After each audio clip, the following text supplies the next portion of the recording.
evening to all the beautiful viewers. Welcome to the Big Bad Dancer Yacht Show, the only show you have on the radio, on TV, and also on the social media. It's another Saturday, it's another vibe, it's another weekend. We're in the building now, as usual. We bring you the best of entertainment. We bring you artists, we bring you comedians, we bring you TikTokers, we bring you influencers. As far as it's Gambian music, you are most definitely welcome to this Big Bad Show. And tonight in the building, I have another veteran, you know. Another big one in the building. But he's not a guest. He's not a guest in the studio. He's not a guest. Here is his home. He's been here a couple of times, you know what I mean? Yeah. So I'm going to play this first video, and right after the first video, I'm going to introduce him, you know what I mean? And my first video tonight is an old school video, you know. We cannot forget them, you know. These are the trendsetters, you know. They build the foundation for the younger generation, you know. So tonight, I'm going to take you back, you know. I'm going to play Maslabi. It's going to be my first song tonight on the show, my first video. So let's go with Maslabi. After Maslabi, I'll be right back. Stay tuned.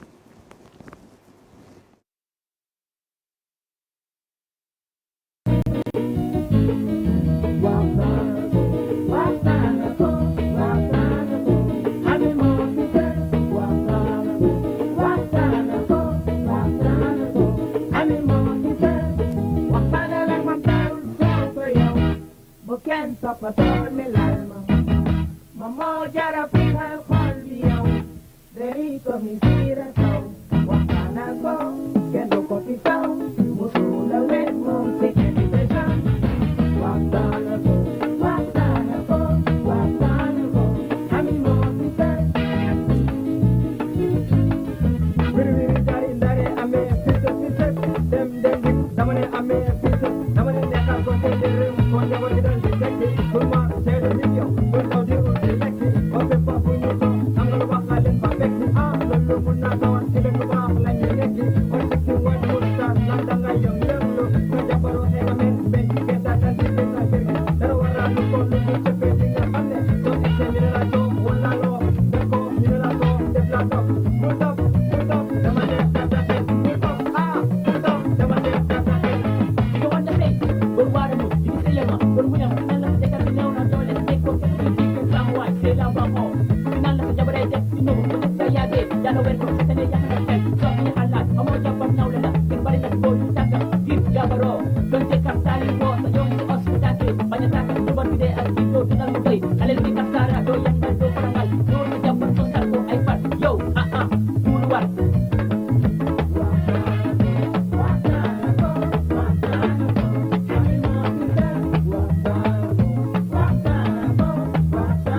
We African people should unite and come together as one, because Africa is the cradle of humanity. So much blood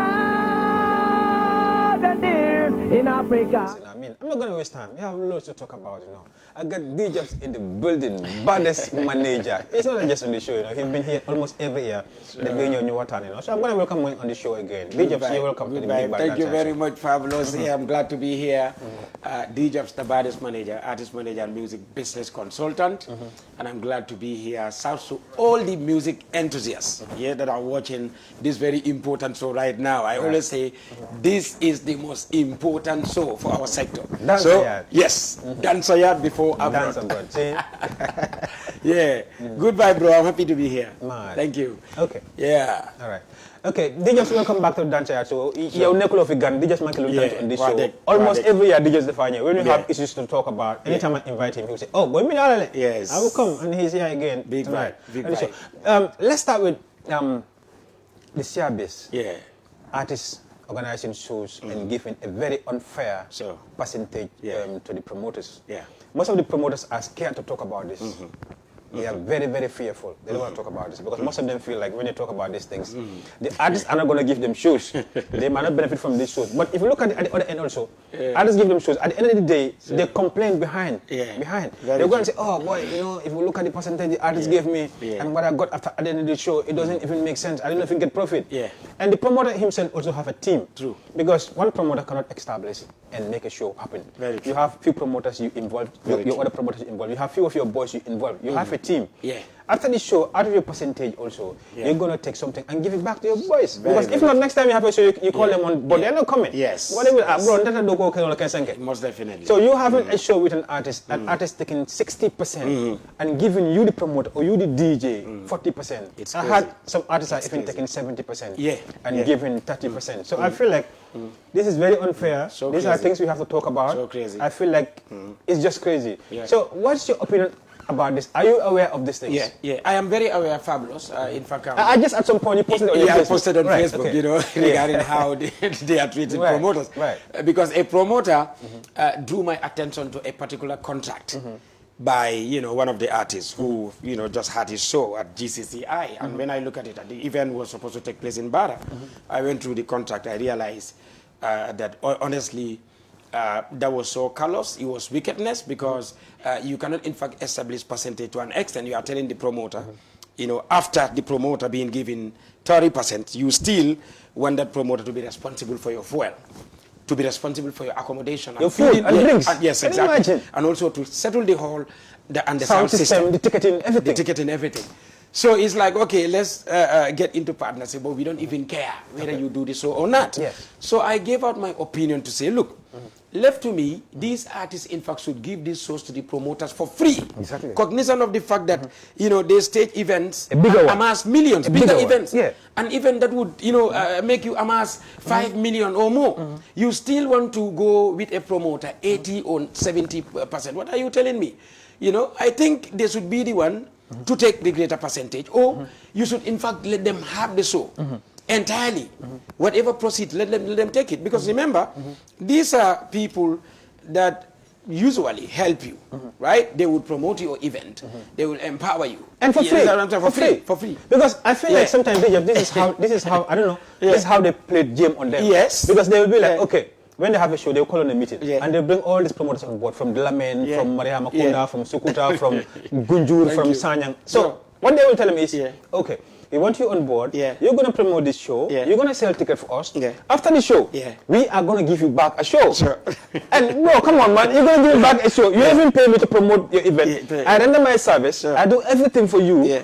At the end of the day, at the end of your show, I'm not getting anything from it. After that show, you are supposed to give me back a show. Thank you very much. And that, from that show, you're going to take 70% of that show, bro. That is not an equal payment. That is why I said it should have been sort of a barter system. You give me your input, promote the show for after gratis. The show, I also give you a show. I also give you my show. Exactly. I think it's fair enough. And then, Fabulous, that goes to say that the promoters union should be a solid and an organized body.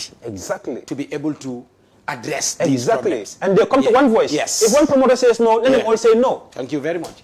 Because we are consultants, right? We are managers, administrators. And Djobz, I think one of the reasons why they are scared is that because let's say Fabulous is a promoter, Djobz is a promoter. If I refuse to take that, you're going to take it. So this is the problem. So what you said about this promoters association or whatsoever is very important. Very, very well. So they all have this fear factor. That is why they have not been, some of them have not been rebellious over it. And then when I made that up on Facebook, I met with some couple of promoters, you know, who were like, yo, bro, you definitely spoke our mind, and you said the truth. When they cannot stand for it. They cannot stand for it. Exactly. You understand? You said the truth. I don't have the opportunity to say so. You know, I don't have the platform. You know, if I want to write, probably I may not be able to write it proper like you, but then we definitely love it, and then we are behind you. Others also, I mean, the feeling that I've sparked whatever animosity, but that's not a problem. I'm not perpetrating any violence. I'm stating the truth, that the industry should be a fair ground for everybody. Right? It has been 10 years or more, fabulous. We've been supporting these artists, and they've been pronouncing one thing: support. These artists, you name them, ST, Djobz, you know, Attack, all the major ones, over 10 years. All of them. Everybody have been supporting these artists. What have you been doing for the administrators? What have you done for your manager? Right? You look at yourself, all the millions that you've been amassing over the years. Do you in fact get your manager a compound? No. Do you get him a car? Do you get him a better life? No, let's say, do you get him a bicycle? Thank you. Thank you. I have never heard of any artist buying a bicycle for his promoter or for his DJ that's in this country. So this is the fact of the matter. So we've reached to a place where we should tell one another the truth. Because we've all labored a lot in making sure that we have this industry that we are having. Now, if we reach to this level today, people are going to our events. Alhamdulillah. It wasn't like that some 15, 20 years ago. Exactly. If we are able to establish an industry like this today, artists should also, turn around and look at the people that have been by them. Who are behind the scene, running the industry, making sure what's happening today. That's exactly what I'm saying. That's what I'm saying. But they enjoy you, who is by them, to be struggling. Exactly. They enjoy you, who is by them, to be frustrated. You understand? Giving you whatever nonsense 5-10% shares, you understand, without considering your welfare is something that we should all stand against, and that's the fact of the matter. And I'll never stop talking. And this is one of the reasons why all the promoters are struggling. How many promoters do you see in Gambia cool? That's it. All of them are struggling. No. Even when they have to go to shows, they have to hire taxi because I'm in motors. Yeah, exactly. So it's a struggle. Exactly. But I feel Ragal be the forward again for the DJs. That's the level. The fear part, you have to cut that out. But look at it. When you posted that on social media, on your Facebook, that you talk about the CRB, sure. Most of these promoters felt it is very unfair. Yeah. They feel that you are right. Yeah. But some of them will not even comment. They will not. Because they don't want so artists to see them comment and say, oh, okay, for them. But they will call you on the low or they send a message on Messenger. They prefer than to comment publicly. For them, it depends on how you see the artists that you support. As far as Djobz is concerned, me, I am a supreme leader, right? A star maker will never be scared, right? To tell the truth to those stars that he makes. So me, I don't care. I'm not worried about however they feel. I also think most of them, they knew this artist now. Yeah. They didn't knew they had struggling time, like me and you. Yeah, thank you. We have seen them struggle. We have seen them work. We have worked with them. Indeed. Exactly. Boyo to boyo. So we don't care. Yeah. We say what we have to say. If we don't like it, well, that's it. Me, I don't have any iota of fear factor. Exactly. Regarding this industry. Exactly. How we administer it, right? How we tell artists the truth. That's how it is. Exactly. I am so much rebellious, and I will continue being rebellious over what the reality. Yeah, time but I'm full of fire. Exactly. Right? Exactly. It should be an industry. The music, right? The music is business. And at some point, for all to benefit industry. Do these promoters even know music is business? Thank you. Because, bro, if you know music is business, for example, me, Fabulous, right now, if you have an event, you want me to promote the event, and then you tell me, bro, come and promote this event. After this event, I'm giving a show. Before the show, what is going to be the deal?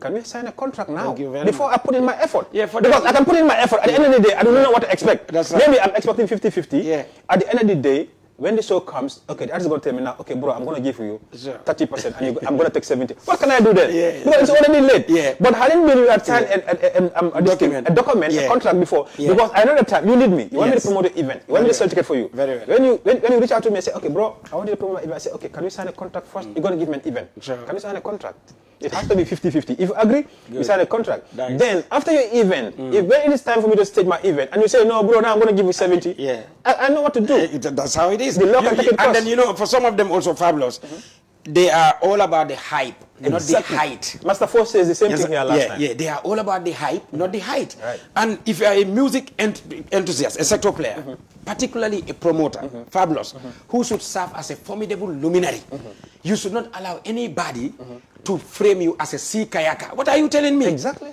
Yeah, what are you telling me? Why are you following the hype? Exactly. Why are you so much about your relationship with a certain artist? Who is that artist? And that should be bigger than that artist. Exactly. And that makes me feel like, in fact, more important than that artist. Exactly. And we have gone to a point that, these artists, some of the artists feel like they're more important than the DJs. They're more important than the managers. They're more important than even the promoters. Because the promoters they believe that. Important in the sector. The promoters, important in the sector. The promoters make them believe that. Because the way they dog behind them, calling them every day, bro. Sometimes every thespian that you see in any country, it's been built by somebody. Exactly. It's been empowered by somebody. All these monies that they amass, it is people that made them to amass it. Facts. Whether the fans, the managers, the promoters, the consultants, the investors. We are the people that made them to amass whatever wealth that they amass. We are the reason why. Exactly. So if you think you are bigger than the administrators in the sector, you are fooling yourself. Yeah, sometimes sometimes I blame the promoters. No, indeed. They should feel like sometimes they lack the expertise or the know-how. Yes. And they don't consult. Yes. Because let's say you as a promoter, you want to get into certain things. Thank you very much. Before you got into them, call somebody who has been there before you. Bro. Thank you.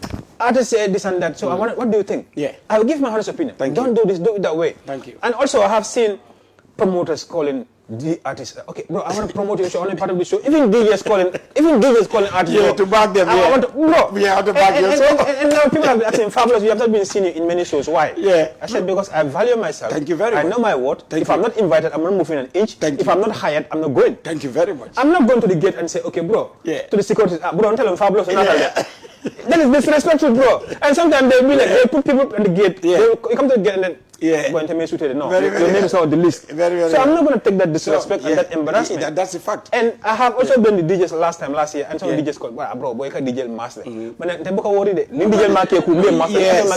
Obviously. How can an artist have an event and the DJ is calling, bro, please, I want to spin in your show. Spin for what? You invite. Thank you. You may hire. Yeah, see. And then this is even sometimes, the artist will feel like, okay, I'm not getting DJ Joe. Because DJ Benton look and play on our stage. Thank you. So they are not going to pay. Thank you. Because, for example, if I call Fabulous, I take a charging girl. Yeah. And I know I charge. I say this. I charge. Music is business. Indeed. If you need my service, you have to pay for my service. Very well. Don't expect me to come to your show and I play for nothing. Yeah. If I need you to play a birthday bass for me, you're going to charge me. Thank you. And me must charge. Come like bro, no manager call. Yeah. So the manager is going to charge you. Because come in, Fabulous have been on the scene. Fabulous have been supportive. Fabulous have been in the industry. But I'm apply free. Or okay, take this 40% or you take this and that. But they will charge me. So why would you leave my service and you don't expect to pay me money? Very well. So that's how it is. So we all have to become people of value. Right. And then I've seen that in me and you. Obviously, we've known each other for close to 2 decades. You know what I'm saying? West Coast. You know, you've helped me build ST, you've helped me support all the other artists. That's the fact. So we respect on you, we better la jele. Whether it will sit ya for, ima for, mole tonya me lo wolon tonyat. I think administrators may be in the they should respect themselves. Definitely. Yeah, definitely. They should make sure that their services are being hired before they can be available at any event. For me to be available at any event is either you send me an invitation or you pay me for my service. Exactly. Those two things. Once you don't do that, exactly. Yeah, I don't care how big the event is, feel it, how big the event is, or how big you are. Unless I am invited to attend the event. Exactly. That's the fact of the matter. Exactly. We should respect one another.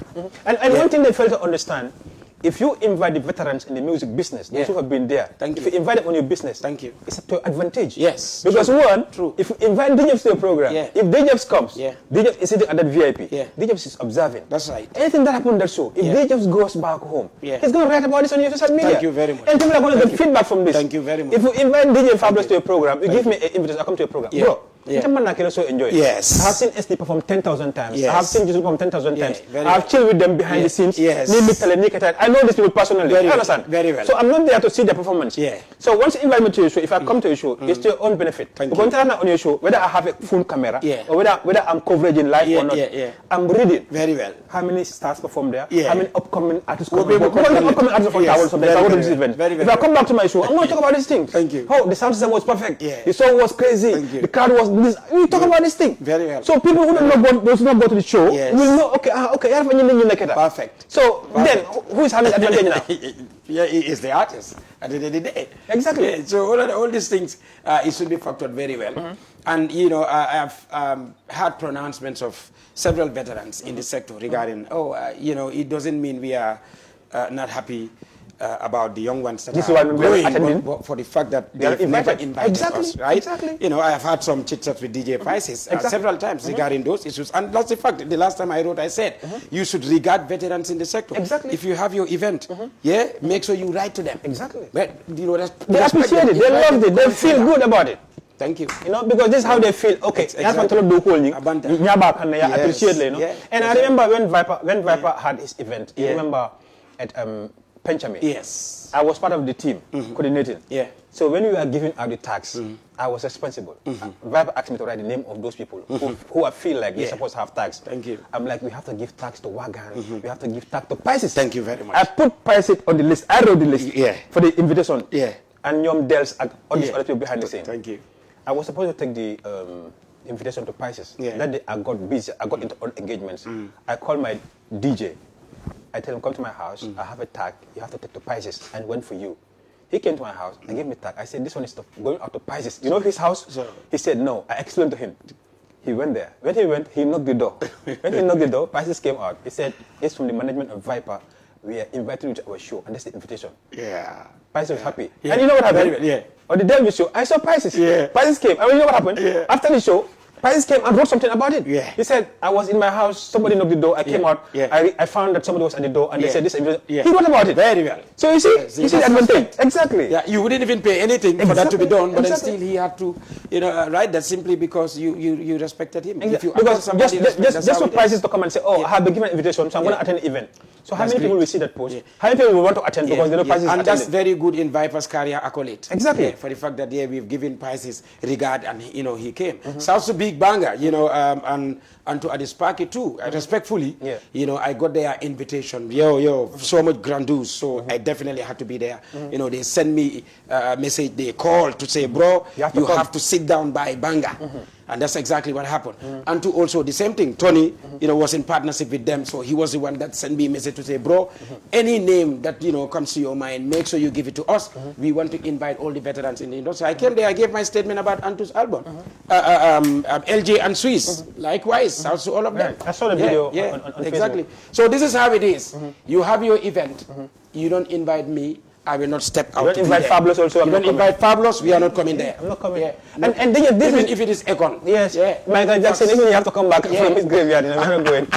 And this is going to bring me to the importance of management. Yeah. To the importance of having a good team. A solid team behind your back. Thank you very much. When you have an event. Because if you have the right people behind your back, they're going to advise you. They're going to say, bro, let's do this, let's do this. True. You understand? Yeah. When you want to do certain things that are right, no, bro, we have to do this, you have to do this, you have to do this. Thank you very much. But if you have an event and you say, boy, but ndokil gata na rek ngol buka charging ke ngol gata na rek na dan ko even on your body nga Djobz ko la ban charge nga Fabulous ko la ban charge you don't invite you don't put on your team. I'm not going to involve myself. You don't put in Djobz. You're not going to have Djobz. So at the end of the show, this is one of the reasons, at the end of the show, you see too many lapses. And people like, because it could have been avoided. But because we don't have the right people, we don't have the right team. Thank you very much. This is the problem. So let's talk about that. Yeah, it's important.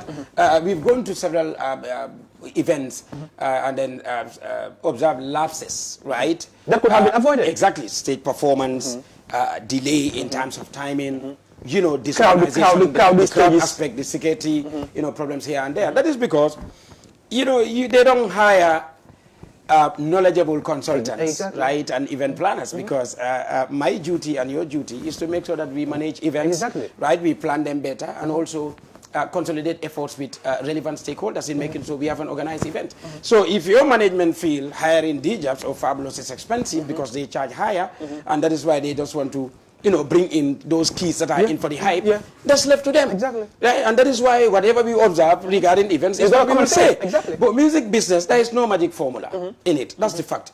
Now, it is very unfair. If you put your eye, right, on the price so much, it will be harder for you to work with people. Because today, if you are expected to get 4 million, for instance, right, from an event, only for you to pay a consultant 100,000 or 150,000, right, will pierce your body. You feel uncomfortable about it. That's your business. That's your problem. Let's even too much. Let's say 30,000. Let's say even pay Djobz 30,000. I can go below Janil. Jabanta. So at the end of the day, Wuli keme ni Tanlulu, Wuli keme fula. Mbewole. And when I make a lap show, exactly, because we have what we call performance-based copyrights, mechanical copyrights, image rights, and all these things. And I consider all these realities in music business. It's very important. But they don't understand. But if you look at the international world, how they operate, if you look at international world, that's how it goes down. Fabulous. Okay, let's talk about the class Mintameta recently. That is the You say attack la class. You guys speak too much English. Alim balal ko.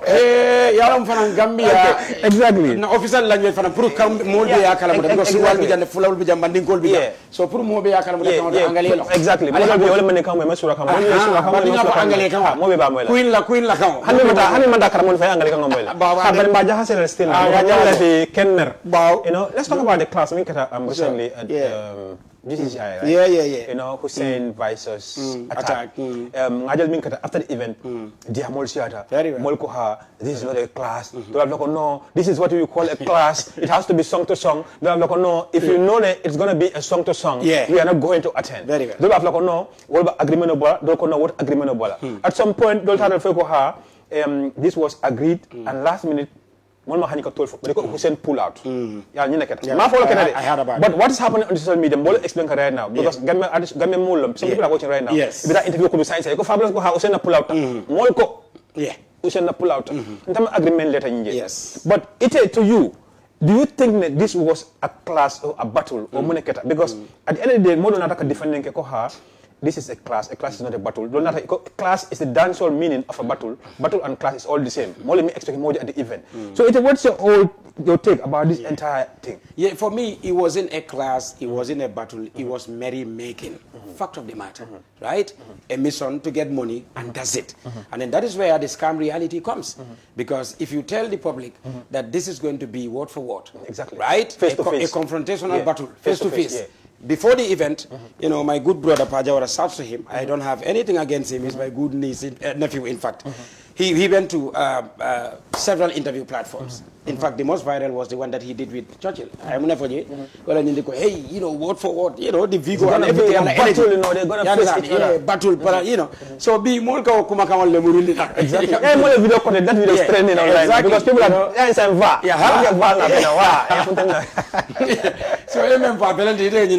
so Ngade come is just unfortunate. Mbedun QTV on Tuesday the same thing. That wala je. Ngamen for mole wala nyindiko is unfortunate because the industry into letamu te promol fana yenta seriously. Nyantale ngan kawakanta. It's very important because ninga industry tinyale. Exactly. Wolu ndamanda jisite. But melbi je afonyele ko a lot of fans melbe finti kan jisite. Don't nim bama leka finti. Ye bama nendiro leke nendiro sifa sifa. You could tell from the internet. We see what's happening on the internet. So social media, you know. Yeah. So we'll be able to let bala ibe nenna, you know, a manjarala. Ngamina ngatonya sabat ndi wala better. Nganyim for the fananko. Investor menko ye kodole soto. They are, you know, helping our industry. Very nice. Right?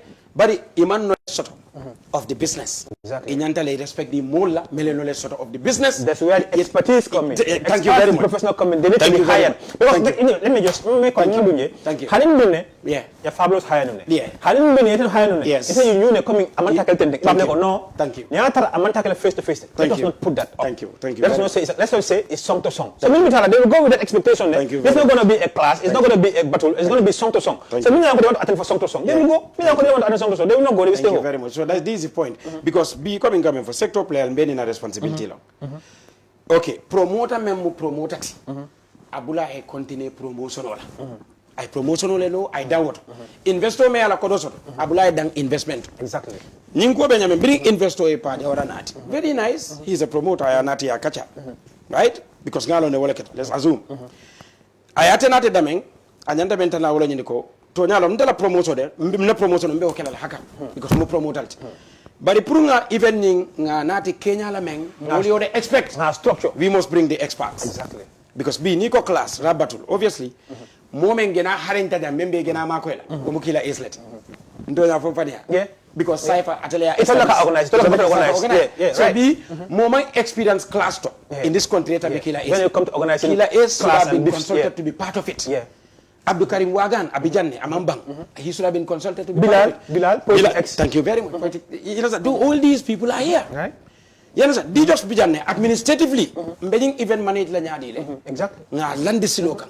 I'm all nyabo. Djobz fanambelo la wala. Exactly. But ning investor etanati tumando maybe yatandala ko msabe kenole o investor yatandala kanyindol be nati abe serla ndenga me dete mari nyanta honest advice dila investor exactly if you want to do this, you have to involve this and this. We have a team, an expert team. Exactly. Okay, ning altara fanam fale contract ko sign because ngam fay ko artist do ni wala pull out.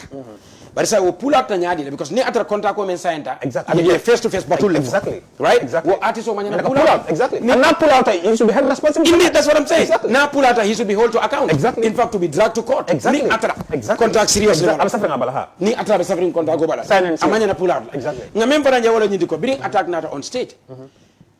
He was definitely so much optimistic about Menyanta Kelaji because we had him say, Kombijan to battle. Namida Nyanta freestyle it. Whenever Keri Jumala Borika, attack Natala be preparing. Silang wo contract ko men sign ta battle real battle wala Nyanta Kela. Come in Viper Skinny Wave Life in the Nyame Atandiko, segment 1, segment 2, segment 3, segment 4. That's exactly Nyanta Kela Nyame. So nin data for jenga ja manke wonya iko mo keli ne pull back. Nga feel ko still now public ko Nyanta apologize lali. I had ko a press conference kele. Definitely. Pa was in there. Ndenga mi ko he should have been there. I would have advised him to sit down there. He's supposed to be there. He should have been sitting down there. Because before the event, he was at the press conference. Yeah. He was having interviews around. Yeah. So definitely, not even the band, the people are not happy about it. He's supposed to come back. Yes, and I will apologize. Exactly. But how do you make a loss of all doku? It's an air for Moleko. Nanyina Laftani Lajede, but in Tadalapoje, Mank Falenya Mankeonia, Mbalbi Hakadanila. Right? It's better than the sitting because Konim van Birakita and inside them are Bemekan. Yanazan, Sako press conference. Ndenga feel quite an Antatalajele as the consultant promoter, mending investing.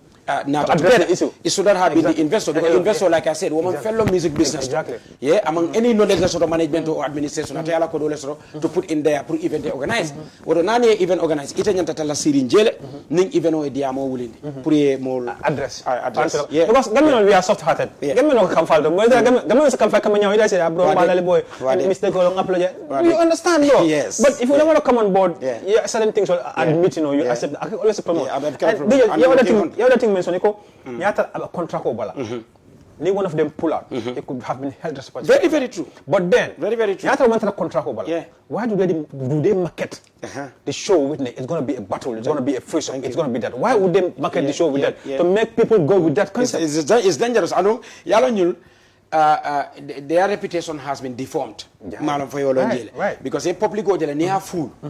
Yeah, you one individual fool. Well, if it's a public fool, exactly, like a crazy back, exactly. Well, na the post so, you know, Hulabalu was so much, you know, viral and epic that Muma control no, Mobi Diam can nendrol in Kolbekeri because public o yole nene. So ne public o nene, aka impact sort of no ila growth can and ila business. Yeah, because next time you want to organize something similar. Yeah, you want to organize something similar. Yeah, it's going to be the same process, the same way. And it's dangerous because by extension, public o trust loosely the music enthusiasts. Trust loosely in the manner we organize our events. As a sabun reflect other events will come in the future. Exactly. So it is very dangerous and we should tell one another the truth. Investor men kananang, even organize and promote al tonya nyanta folele. Because being industry man ketol killing tati. Ndol bele tam industry. Ni atinya Djobz. Ni atinya atia fabulous. Because ndol bele kana faso ji. So nga mira ko mbe nyanta serious lale. And it's high time fanang the right authorities say lomfi. Right? By right, any other countries long. The organizers would have been banned from organizing any event in that country. I said it on QTV, and that's the fact. NCAC, in fact, should have written to them, right, to warn them seriously, you know, about what they did, or to, in fact, suspend them from organizing any event. This is what coming other countries. This is what you sell to the people, and people did not see that at the end of the day. Exactly. So it's dangerous. So what was your expectation? Of the event. Yes. Obviously. A rap battle is meant to be a rap battle. My expectation was a proper class, right? Segment by segment. It should have been a word spew. First segment, you had Viper said. My expectation was... We want to see talents. Talents. We want to see freestyles. Exactly. We want to see the real face of it. Yeah, that's it. If you said you are a good rapper, put it right there. My expectation was, they were... Were you disappointed? Very much disappointed. Disappointed at gross level. Okay. This is state-of-the-art disappointment. So what advice do you have for the investor and for Pa Jawara? Well, my advice is for Pa, like I said, he's my very good nephew, you know, and a brother, is to stick to promotion, right? And then be very open to invite experts. You see, if you are being contracted to promote an event, right, that also have an administrative or managerial side, invite people that are administratively inclined to be part of that contract. That's where division of labor comes in. Thank you very much. Everybody has something he's good at. Thank you. Jëlal sa role, ma jël suma role, Suma ma jël role. role. That's it. So this is it. For it to be a proper production, bro, it has to be a process. Itebe dan janne, dan idandula eole no, danji. Bari nana da management karola administration nga ke kaitol bala nga busa ita, mem fana be auto ala na ta taraji. That's it. Investor. Nga fa janne nko. If you look at any sector, any entertainment sector, most abal le bijede. Those that are in the industry, those that are by the industry, and those that are on the industry. Investor ndonge respect le because they are on the industry. To le benka. Nga di alla aike. Bari fana ye dang woto. Ni ka invest dulato, ika calculate. If you ka invest dulato ka publico nene, sama ase kuja matinele. That's my advice to the investor. And Djobz, one thing I also want to say, you know, Gambia ni ka tonya fa yamal kamera, we are fighting. We have to rectify. We have to talk about these things, you know, because ninga coming. That kind of a syndrome where we have to normalize everything, you know. No, this cannot be normalized. Exactly. It's not going to happen. We are the sector players. Because people are going to feel like everything is normal. So when things are not normal, we have to come and talk about these things. You understand? Very true. I love the idea to bring the class or the battle, what you call it, to a bigger stage. The idea is good. Everybody love the idea. Nice. Because it's going to help our industry. Artists are going to make money. In fact, the stage set up fabulous. The stage was beautifully designed. The sound system, how they position the DJs. You know, that is why somebody said, yeah, it was in fact more of DJ class because DJ effects all the board. You know, instead of it all. Ida mali na ben nyato ya tele yo stage woda danya me ni da mal na te benta wanya you know ngajele attack na la fure keso na ta yeah, very nice. That is telling you ko bate prepare ta kamane ya understand ya de la stylist neto lonne ya la ni no na da yo fure keso fon busa jana that's it rap battle ngata ngefa ngeke keso ko ngasai so at prepare tele I feel ko you know ko anyanta coordinate la properly they stick to the rules ya fo mo le nyameng I can wanya this would have been the greatest event fabulous annually. Yeah, exactly. Annually badale ko investor mi na le mo promotion you will not boy class of the year. Different artists. Yeah, you can exactly. See it between different artists. But I feel exactly. Yeah. And you buy upcoming artists class can do you'll have the quality to come. But when you start this, if you also grow, you could also be hired to do this. You're going to make money from it. Exactly. So they're going to do it. Yeah. And at the other point, one of the DJs of Hussein was playing an effect. Attack mass during attack segment. No, because if there was control, the DJ is supposed to control. He should not time on Atana. The other DJ should not play any effect that will harass this other DJ. They are supposed to be controlled because no one has time. If you are given 2 minutes, that 2 minutes, the other DJ for the other artist should not play anything. It also if this DJ is playing, the other DJ should not play any effect or anything at that time because it's the artist all the time all. But when the proper people are not in place, always it's not gonna happen. Always it's not gonna happen. Yeah, music business or no personal issues. Fabulous before the event. You know, I feel good. Tonya, atita done well because mba mira kanne attack. Ala persona ning attack, meaning the most rebellious. Ala nature and I rap battle experience. Yeah, before. Exactly. Well, I remember him battling with who was it? With one artist sometime ago. No, attack mami artist bija. Battle Jamal like no. Batulo. Yeah, Battle Jamal. Batulo le na kwa amu attack. Yeah, Battle Jamal. So ni manu fanga me fika understand. So I look at attack's persona. I look at Hussein Dada's persona. Very nice. His youthful swagger yalonde ko for all the time. His humility wala ne ko Hussein that is his non-competitive nobility ko for. Mala any accolade where a rap battle is being included. Mamo idulato fana. Okay, ngala neto fana njibe, he is more of a rural element in the sense ne nini attitude do soto Hussein mo soto. We attack hack to ibole moela man faga memfo wo be rewrine but it ibe nyameng ila neto ila persona you know what I'm saying wote ke no la coming attack to Tony along you know big song leto but say wo be lo la nyaadi le stage kan ani wo attack mba mira kan before the event how it's going Hussein amanto moti ningi nyata face to face abakela nyaadi le you understand pas possible no le fango bang because vulgar yalang jang ika mo okay vulgar right wodol me ko ka safle ka arrogant le andi like nyina neto lo wote attack le neto lo wote parinde de man Hussein long wala ndungano gambe bebe agree la wala ko comme he's a fine boy he just nice yalone parela no and like nice but coming rap nyinto ndebe jele fokan janning even lo abekela nyaade I'm not so mba fokan nyil ibita ala foje dal Kole Jahase and wala ket okay Djobz you have lots to talk about and still now you know what I mean okay Djobz mo dima ka fana gambe artist solo no iko enim manager bukame Kuni manager buka me. People who are counting artists to me. Yeah. Artists carry. You have grow up on the manager carry. Manager ya mantaraji. You fana but the same manager ya mantaraji. You fana ni me start ali mantaraji. You fana all these top government artists. In manager me start from scratch. Mini fate. Everybody. They are not there. Yeah. So ya mira muna kanyin sabo. Yeah. Thank you, Fabulous. Ya jele Peace Choir. Melboda Bakilim Fakilim Peter and Paul Okoye. Jude Ingis Okoye la older brother. Ayala motol le wafi ala asetol bele wafi pour Peace Choir. Yeah. Bari ya jele biriwol tata fo ya de ko komi bijele. Start e musol soto. Kodo start kana contract bal start kana. Yeah, ya start wolto ka Jude Kele pour ay boje. Yini membo da kono kele nga wala fo ede. Nga artist la neto le fo globally. Yeah. Amanke fendi, greed long, wickedness and selfishness is the fact. Capture this, let them share it everywhere. That's right. Wala na artist ni na management ol bika beng. Because memu ite ka mem tande mola wala ndiko ba futu wo bento lela karola. Inantanto le ma ko la ngata itol kana ta. Ni ko do start kana dron. Ni ko do start kana dron. Ala kulli halin. Problème minati.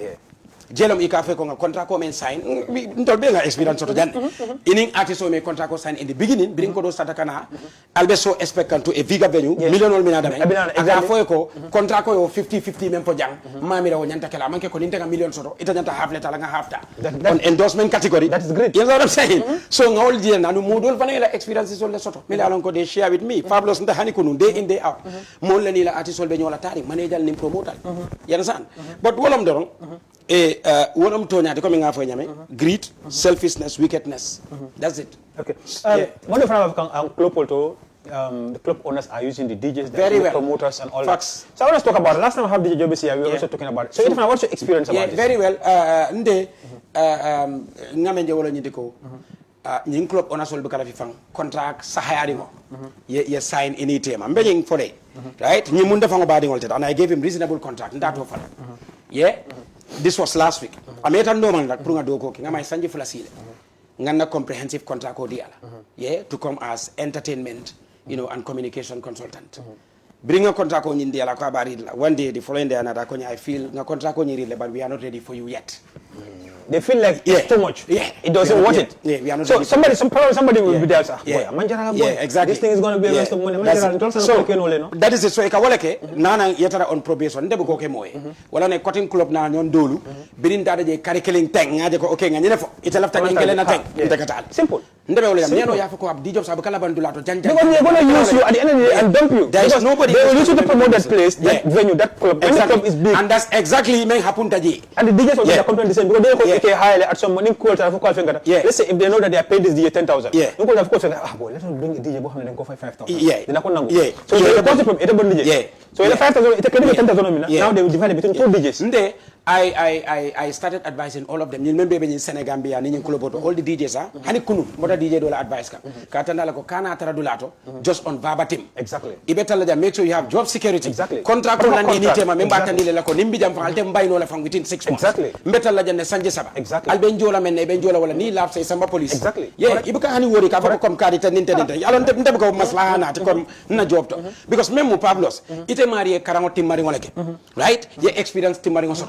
Pour bi ka level shot yeah so o makamo bi kana some fa moyeta for granted ni ano do ko kijal killing yebo je ta do exactly but don't let anybody to use you nga contract ko men sai de men nantate ko nyako contract ko nga wan level nga metu bitatule wodi lam katala simple because agreement already it was a contract it's signed and sealed you read it before agreement and it goes to everybody so it has to be like ngafonya mean but DJ do have a contract rapile ko poldo DJs want to be seen on clubs, artist events, you don't even care whether you have a contract or you don't have a contract. You don't care whether you are paid or not. But then DJ card can play club card. Thank you. Or DJ card like artist card back. Thank you. It's not music is business, bro. Music is business. Yalong artist dolam DJ na dajana yo for exactly because ning artist that fire jako ite you are all about the hype puri backlog exactly I can tell you yeah abe tala for granted exactly facts exactly yeah ite abe cool na ninga so kempare tan 500 dila no le say yeah is DJ Mitchell Arjana after you know there was this artist that come in DJ not an event I think 100% this event we scored 300,000 yeah indeed but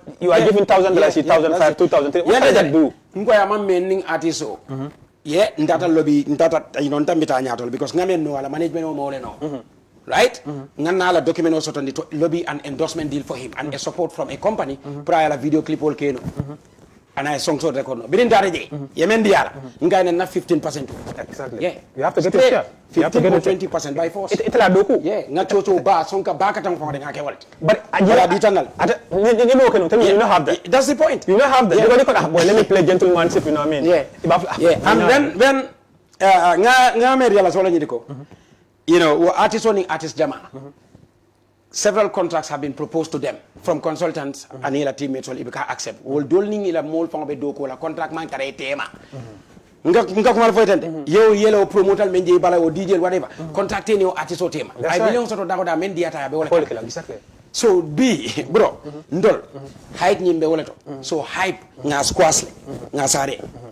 So any more artist dumale tam anything, any single thing ake momo ejang business interview is a must. It has to be business. It has to be business. Yeah. So I think more than Kenya, you know, we know very well. We put no time on it, bro. No time on. Any RGB DJs, I feel sometimes this is why if you look at the DJs in Senegal, you look at the artist managers in Senegal, they are making more money than the Gambian Thank you very much. Than the Gambian DJs. Thank you. Because well, those people actually they are open. They don't understand the business. They are willing to pay. They are ready to pay. Because understand this is business. Yeah. We have to pay. Look deserve. We have to pay this. Look at Ali Wali. South to him.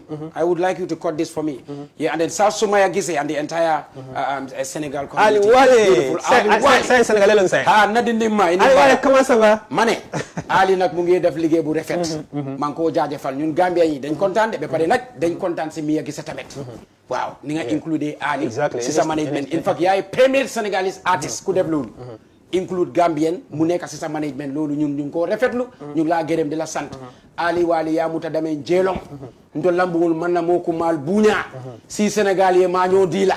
Si je ceebu jën penda mbay fadi. Si je yepe tek no busa. We ko fa tem. Yepe ni kino buse ko no fa. Ali si Ali be siteri apartment o men kono. Ha Senegal ol nin ka yele mo le mo buja so ya fanantin jang na man kenin kankang ba min fam fa kan silo kan jam fende mo bul ya muta dama muta woto de gamben artist ol ma mol buña ila manager nin promoter nin DJ ni me muta fenti Ali Wali be damen siji ila te wala and man yanin code ni after yadi and man this way this way model control dolls na ina mo kende fonta yi samba abant because ntol man mo yalan ka wala for fabulous bi mbe ka complain ha kari tata karamala to taje exactly ndeni jamaa ina masas programme ko wol man la fi fay Gambia fo itulo la bro because même mu fanan wato dol ntol fangole ka course exactly aka brain drain if you do your masters in Europe you are going to pay that in arja Gambia ko mante ila respect ko dile mante value what do you expect na doctorol mbe fole la man na doctorol buña man na mansal buña man na manager buña man na promoter buña man na dina ñaton kol buña ko wata wanda Ilahi la watu banda. Dani watu banda fanga. Get part of the fabulous. Yeah, definitely. And I will look into that.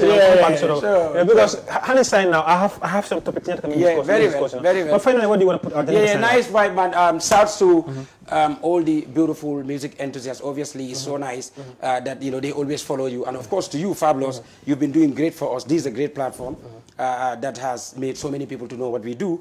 Shouts to Biggest Small at Senegambia, big, rich gang, and all the rich gang niggas right there. I am so much happy. These people, they love me so much. Fabulous. Right. Yeah. To Alaji, the honor of 50-50 from here. I'm going to the new 50-50 restaurant to be with him. Salsu Yira, Salsu Jatumbo, all my people in the industry. Yo, I'm happy, man. Thank you so much for coming. Just dance again. I'm feeling fat right now. Yeah. Thank you so much for coming, Djobz. We're going to have another part again. Sure. Thank you. Camera Muso Mariama, Sas going to you. I said, Bulu will be excited with like la. Film from control room, Sas going to you. Time flies, we're having a good time. I've come to the end of this amazing segment, Dance Yard, every Saturday from 10 to 11 p.m. right here in Paradise TV. I'm your host, DJ The Fabulous, Squad Fabulous Entertainment. I'll be right back next week Saturday, the same station, the same time. Till then, screw we out.